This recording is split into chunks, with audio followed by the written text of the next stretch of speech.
ॐ मृत्युञ्जयाय रुद्राय नीलकण्ठाय शम्भवे अमृतेशाय शर्वाय महादेवाय ते नमः।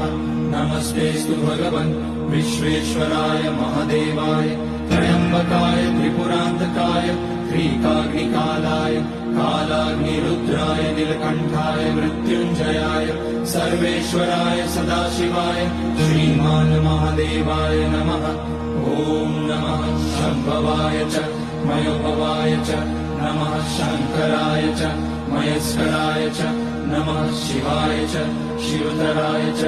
ॐ त्र्यम्बकं यजामहे सुगन्धिं पुष्टिवर्धनम् उर्वारुकमिव बन्धनान् मृत्योर्मुक्ष्यमामृतात्।